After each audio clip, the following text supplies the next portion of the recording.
जीवन में हमारे ना 3 प्रकार के ताप होते हैं, आध्यात्मिक, आधिदैविक, आधिभौतिक।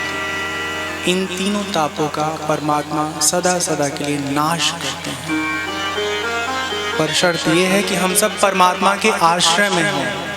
हाँ, अगर हमें लगता है कि धन के आश्रय में हैं हम और हमारे जीवन से दुख दूर हो जाएगा, तो ये केवल हमारी गलत फहमी है, क्योंकि बहुत सारे धनवान लोग बहुत दुखी हैं। परमात्मा सत्य है, चित्त है, आनंद है। जो सत्य है वही चित्त है और जो चित्त है वही आनंद है। सत्य का मतलब आप लोग अच्छे से समझिए, जो हमेशा एक जैसा रहे उसे सत्य कहते हैं। सत्य वस्तु, सत्य तत्व। अब एक जैसा रहने वाला इस सृष्टि में क्या है? संसार की हर चीज बदल रही है, चाहे हमारी काया हो, चाहे जिस घर में आप रहते हैं वो घर हो, या पेड़ पौधे, पशु पक्षी, सबकी स्थितियां बदल रही हैं। मतलब पंच महाभौतिक स्थिति, जो ये देह है ना, ये सबका बदल रहा है। पर एक चीज कभी नहीं बदलता है, वो इस देह में रहने वाला जो देही है, आत्मा। कभी ऐसा लगा क्या कि हम पुराने हो गए? सुबह हम सो के उठते हैं, आईने के सामने जाते हैं, देखते अपनी शक्ल, एकदम अच्छा अनुभव करते हैं। चाहे उम्र कुछ भी हो जाए, भीतर पुरानेपन का अनुभव नहीं होता है। वो इसलिए क्योंकि जो आत्मा का स्वरूप है नित्य नवीन है, कभी वो पुरानी हुई ही नहीं, न कभी उसका नाश हुआ। तो जो सत्य है वो ऐसा है कि कभी नहीं बदलता और केवल आत्मा है और परमात्मा है। बाकी संसार की कोई वस्तु सत्य नहीं है। जो चिद है ना, वो सत्य से अलग नहीं है, वही सत्य तत्व चिद स्वरूप है, ज्ञान स्वरूप है। कभी खुद को पूछा क्या कि हम कौन हैं? नहीं, मतलब साधक ऐसी बातें करता है जो आध्यात्म के रास्ते पर आगे चलता है, लेकिन आपने किसी और से पूछा क्या कि हम कौन है, मेरा नाम बताओ तो?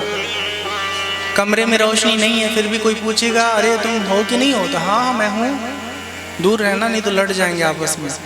बैठे हैं बेड पर, कोई कुर्सी पर बैठा है।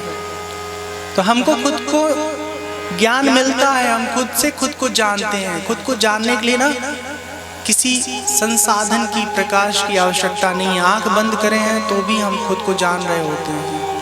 ऐसा है हमारा स्वरूप। जो सत्य है वही चिद है, ज्ञान स्वरूप, स्वयं प्रकाश स्वरूप। और आनंद एक ऐसा हमारा स्वरूप है कि जिसकी वजह से हम जीवित हैं, वरना कब के इस दुनिया को अलविदा कह देते।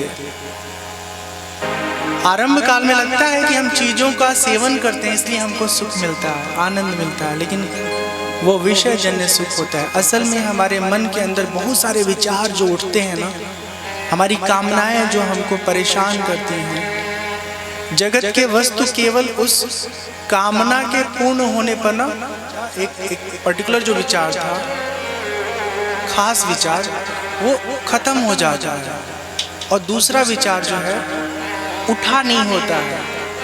उतने देर हम ना अपने आनंद में होते, अपने सुख में होते, अपने स्वरूप के सुख में होते हैं। जैसे ही विचार उठता है वैसे ही फिर हम छटपटाने लगते हैं, किसी चीज की तलाश करने लगते हैं, कहीं भागने लगते हैं, किसी चीज के पीछे, किसी वस्तु के पीछे, किसी व्यक्ति के पीछे। यही भागना बंद करना है। और ये तब बंद होगा जब हमको खुद पता होगा कि ये जो सुख हम बाहर से ढूंढ रहे हैं ना, वो बाहर नहीं है, वो भीतर है।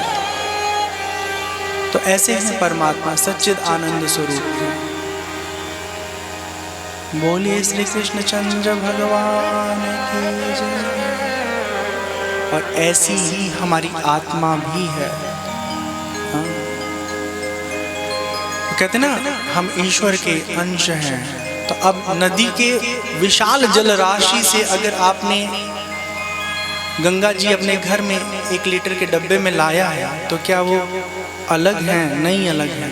वो वही गंगा जल है जो उत्तर काशी से लेके और प्रयागराज बनारस से होते हुए गंगा सागर में जाके मिलते हैं। पर मात्रा की दृष्टि से, व्यवहार की दृष्टि से दोनों का स्वरूप अलग अलग है।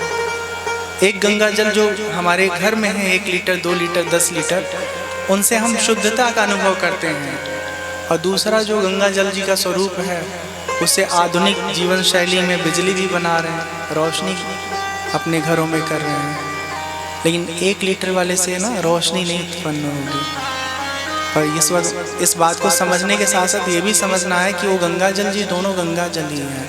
ऐसी हमारी और परमात्मा की स्थिति है। पर वही जब गंगा जल फिर से जाके मिला देंगे मुख्य गंगा जी के प्रवाह में, तो फिर वो बड़ा वाला विशाल गंगा जी हो जाएंगे। ऐसे ही जब हम आत्मा परमात्मा से मिल जाते हैं ना, फिर हमारा जो जन्म मरण का ये संसरण है, प्रक्रिया है, सदा सदा के लिए से हम मुक्त हो जाते हैं।